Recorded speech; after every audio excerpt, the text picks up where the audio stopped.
Hello students, welcome to my YouTube channel Edu Science Classes. और आज हम class 9th का बहुत इंपॉर्टेंट टॉपिक स्टार्ट करने वाले हैं, एटॉमिक मास यूनिट।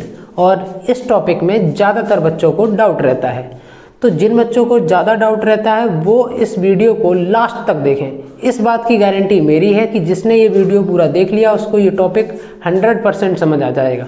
तो आइए शुरू करते हैं। तो सबसे पहले एटॉमिक मास यूनिट समझने से पहले हम पढ़ेंगे मास क्या होता है। तो मास क्या होता है? मास होता है the number of particles present in any object. क्या होता है? नंबर ऑफ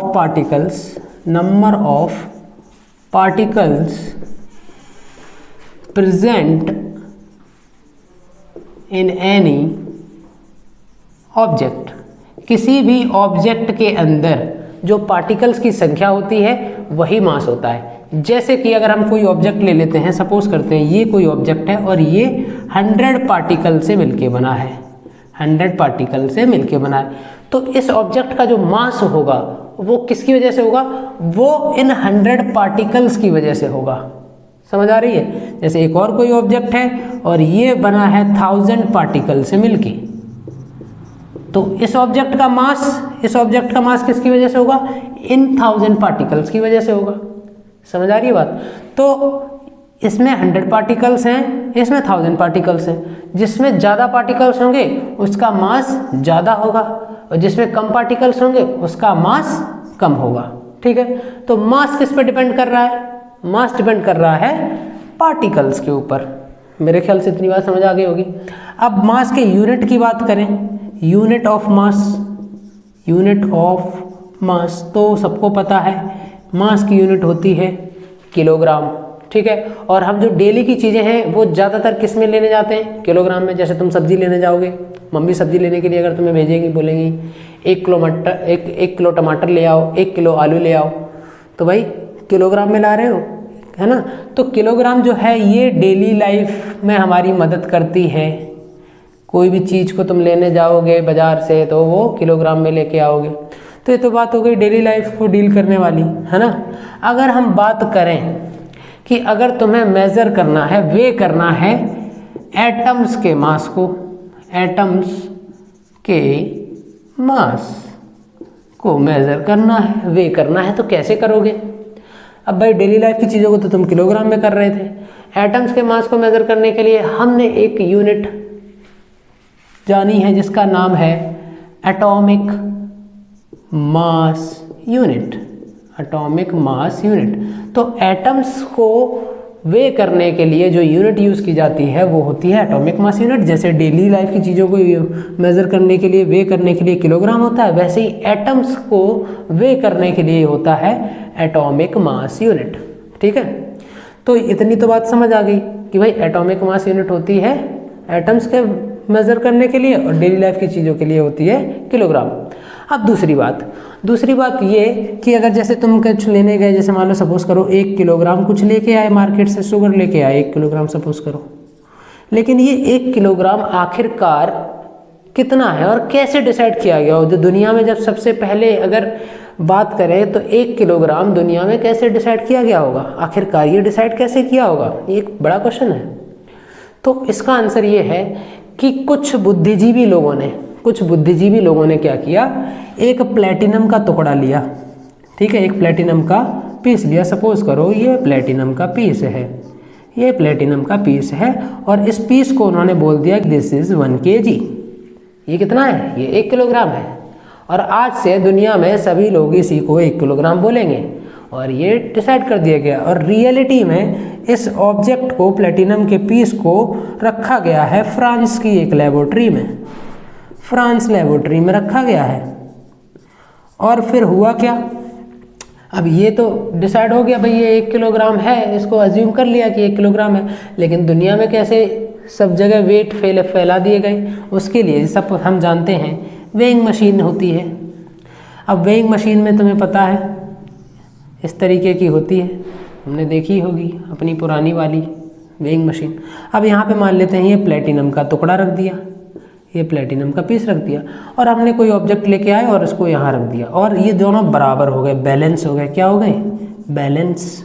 बैलेंस हो गए थे, यानी कि ये 1 kg हमने डिसाइड किया हुआ था, दोनों बराबर हो गए, तो यानी ये सब्जेक्ट को भी क्या कर दिया 1 kg। इसी तरीके से दुनिया में बहुत सारे वेट बनाए गए, किसकी मदद से, इस प्लेटिनम के पीस की मदद से, ठीक है। तो इसी प्लेटिनम की पीस की तुलना में, कंपैरिजन में बाकी सारे वेट बनाए गए दुनिया में और उनको पूरे वर्ल्ड में कर दिया गया सर्कुलेट। पूरे वर्ल्ड में क्या कर दिया गया, सर्कुलेट कर दिया गया। अब वर्ल्ड में सर्कुलेट हो गए और उसी का यूज़ हो रहा है। अब ये तो बात हमें समझ आ गई किलोग्राम से रिलेटेड। अब लेकिन हमारा तो फंडा एटम के ऊपर है, तो एटम्स को वे करने के लिए हमें ये तो पता चल गया था कौन सी यूनिट होती है, एटॉमिक मास यूनिट, जैसे इसके लिए किलोग्राम होती है। अब तुम्हें पता है अलग अलग एलिमेंट्स के एटम का अलग अलग वेट होता है ना। जैसे कि अभी हम बात करेंगे, जैसे कि बात करते हैं हम हाइड्रोजन का, तो हाइड्रोजन का वेट होता है 1 AMU, 1 atomic mass unit. Oxygen का होता है 16 AMU, ठीक है, या आजकल हम शॉर्ट में U भी रख देते हैं, सिंपल U, ठीक है। और जैसे कि हम बात करें नाइट्रोजन, नाइट्रोजन का होता है 14, U भी लिख सकते हो और AMU भी, एक ही बात है, एटॉमिक मास यूनिट।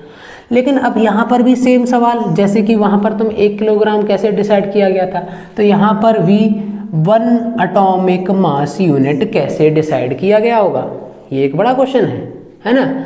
तो यहाँ पर भी क्या किया गया, जैसे वहाँ पर प्लेटिनम का पीस ले लिया था, यहाँ पर क्या कर दिया गया, यहाँ पे एक एलिमेंट ले लिया गया और वो एलिमेंट है कार्बन। कार्बन के एटम को, ठीक है, कार्बन के एटम को ले लिया गया और उसी से ही बाकी सारी एलिमेंट के एटम के मास कंपेयर किए गए, उसी से, उसी की तुलना में नापे गए। जैसे कि प्लेटिनम के पीस की तुलना में बाकी सारे वेट बनाए गए थे, उसी तरीके से कार्बन एलिमेंट के एटम की तुलना में बाकी सबको मेजर किया गया, वेट किया गया। अब कैसे किया गया और कौन सा कार्बन लिया गया, अब कार्बन में बता दें तो कार्बन के 3 आइसोटोप होते हैं, कार्बन 12, कार्बन 13 और कार्बन 14। तो इसमें से कार्बन 12 को चुना गया और कार्बन 12 को चुना गया, कार्बन 13 को नहीं चुना गया, कार्बन 14 को नहीं चुना गया। इसके पीछे क्या कारण है? और दूसरा क्वेश्चन ये भी पूछ सकते हो तुम लोग कि भाई बाकी सारे एलिमेंट को क्यों नहीं चुना गया, हाइड्रोजन को नहीं चुना गया, नाइट्रोजन को नहीं चुना गया, ऑक्सीजन को नहीं चुना गया, इन सबको क्यों नहीं चुना गया, सिर्फ कार्बन को ही क्यों चुना गया, और कार्बन में भी कार्बन 12 को ही क्यों सिलेक्ट किया गया, है ना, ये क्वेश्चन है। तो इसका जवाब सुन लेते हैं। इसका जवाब क्या है? इसका जवाब ये है कि कार्बन 12 जो है वो होल नंबर है, इसका जो मास है वो होल नंबर में है, ठीक है, कार्बन 12 है वो होल नंबर में। अब जैसे तुम कार्बन 13 की बात करो तो कार्बन 13 का जो मास होता है वो होता है 13.0035 यूनिट, और कार्बन 14 की अगर बात करोगे तो इसका होता है 14.0032 यूनिट। अब जैसे तुम हाइड्रोजन की बात करो तो हाइड्रोजन का मास होता है 1.00785 यूनिट, देख रहे हो। ऑक्सीजन की अगर बात करोगे तो ऑक्सीजन का मास होता है 15.44 यूनिट। इस तरीके से बाकी सारे एलिमेंट्स के एटम का जो मास है वो डेसिमल में आ रहा है। देखो ये डेसिमल में है, ये भी डेसिमल में है, ये भी डेसिमल में है। सिर्फ कार्बन 12 जो है वो कंप्लीट होल नंबर है, और जब होल नंबर में है तो इससे क्या होता है, इसका क्या फ़ायदा है? इसका फ़ायदा ये है कि हम उसको अगर डिवाइड करेंगे पार्ट्स में तो इक्वल डिवाइड हो जाएगा। दूसरी चीज़ कैलकुलेशन बहुत इजी हो जाएगी। भाई हम ऐसी चीज़ों की ऐसी वैल्यूज़ को चुनते हैं जिससे कैलकुलेशन इजी रहे। तो एक तो रीज़न हो गया कि ये होल नंबर में है कार्बन 12।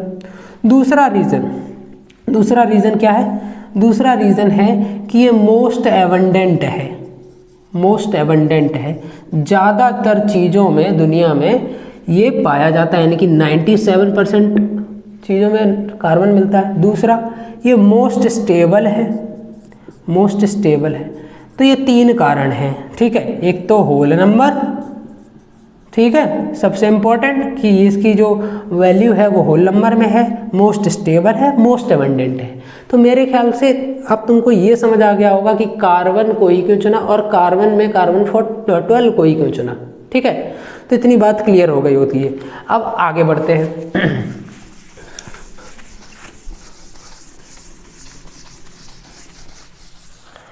सवाल ये कि जैसे हाइड्रोजन की मैं बताया कि 1 यूनिट होती है, नाइट्रोजन की हम 14 यूनिट, ठीक है, एटॉमिक मास यूनिट होता है, यू भी लिख सकते हो, 14 AMU होता है, ऑक्सीजन का 16 AMU होता है।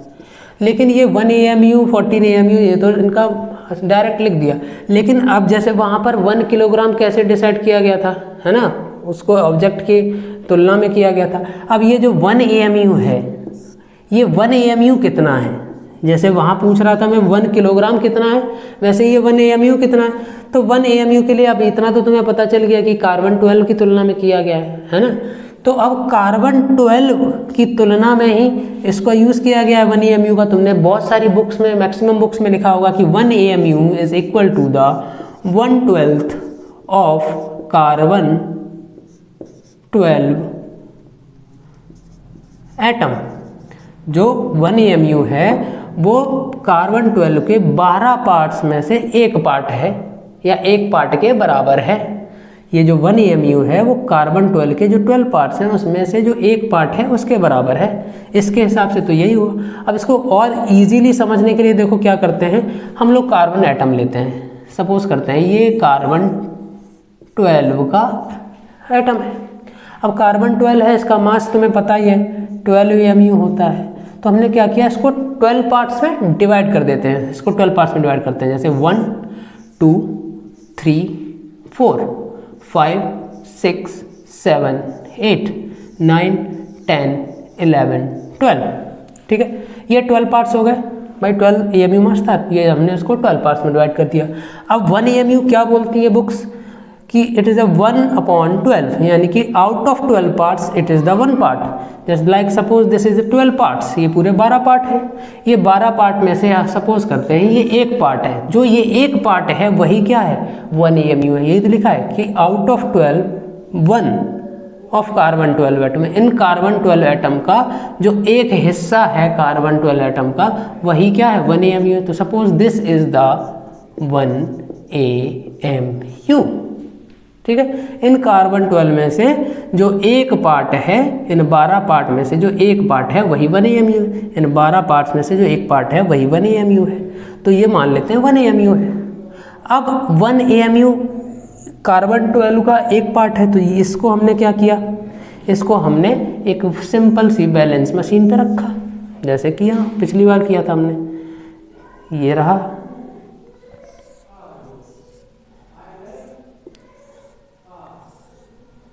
अब ये जो हमने उठा के हमने इसमें रख दिया, दिस इज द कार्बन 12 का 1 AMU, दिस इज 1 AMU, ठीक है। ये 1 AMU है, ठीक है। अब इस तरफ हमने सपोज करो रख दिया है ऑक्सीजन का atom, this is oxygen atom. अब हमने यहाँ पे 1 AMU रखा तो उसके ऊपर कोई असर नहीं पड़ा। इस तरीके से हमने एक और रखा, इस तरीके से एक और 3 रखे, 4 रखे, कोई असर नहीं पड़ा। इस तरीके से हमने कितने रख दिए, हमने रख दिए इसमें 16। तो जब 16 हमने ये कार्बन 12 के 1 AMU के पार्ट इस पे रख दिए तो ये क्या हो गया, बैलेंस हो गया। क्या हो गया, बैलेंस हो गया। एक रख रहे थे तो इस पर कोई असर नहीं, 2 रखे तो कोई असर नहीं। इस तरीके से जब 16 रख दिए तो ये दोनों क्या हो गए, इक्वल हो गए, बैलेंस हो गए। तो यहाँ से डिसाइड हो गया कि जो ऑक्सीजन एटम का मास है, ऑक्सीजन एटम का जो मास है वो है 16 AMU। इसी तरीके से बाकी सारे एलिमेंट के एटम उसका मास निकाला गया। अब जैसे सपोज कर लो यहाँ पे नाइट्रोजन रख दो, ठीक है, यहाँ पे नाइट्रोजन रख दोगे। अब नाइट्रोजन रखते जाओगे, रखने के बाद यहाँ पे तुम ये पार्ट एक सिंगल पार्ट डालोगे, कोई असर नहीं पड़ेगा, 2 डालोगे, 3 डालोगे। इस तरीके से जब 14 पार्ट्स रख दोगे इस पे, है ना, तो ये बराबर हो जाएंगे, बैलेंस हो जाएंगे। यानी कि जैसे ही तुम बराबर दिखेंगे वैसे ही समझ जाना कि इतना ही इसका मास है। मान लो 14 डालने के बाद दोनों इक्वल हो गए, तो इससे समझ आ जाएगा कि भाई कि ये 14 AMU है नाइट्रोजन का, ठीक है। इस तरीके से बाकी सारी एलिमेंट के एटम्स के मास कार्बन 12 की तुलना में निकाले गए। इसीलिए कभी कभी हम इसको एक और टॉपिक के नाम से जानते हैं, रिलेटिव एटॉमिक मास। रिलेटिव का मतलब होता है कंपैरिजन और किसके रिलेशन में किया गया, कार्बन 12 के रिलेशन में किया गया। तो मेरे ख्याल से ये समझ आ गया होगा कि आखिरकार एटॉमिक मास यूनिट कितना क्या होता है और 1 AMU कितना होता है और वो किसकी तुलना में होता है और क्यों किया गया ऐसा। ठीक है, तो ये टॉपिक मेरे ख्याल से अब आप लोगों को अच्छी तरीके से समझ आ गया होगा। तो ठीक है, अगर इस टॉपिक में कोई डाउट है, ठीक है, तो तुम लोग कमेंट करके कमेंट सेक्शन में बता सकते हो। ठीक है, तो मेरे ख्याल से अब इस वीडियो को हम एंड करते हैं, और कोई इससे अलावा कोई इंपॉर्टेंट टॉपिक जो तुम लोगों को लगता हो कि जो समझ नहीं आ रहा है वो मुझे कमेंट करके बताएं, तो उस टॉपिक पर मैं एक नई वीडियो लेके आऊँगा। तब तक के लिए गुड बाय, नमस्कार।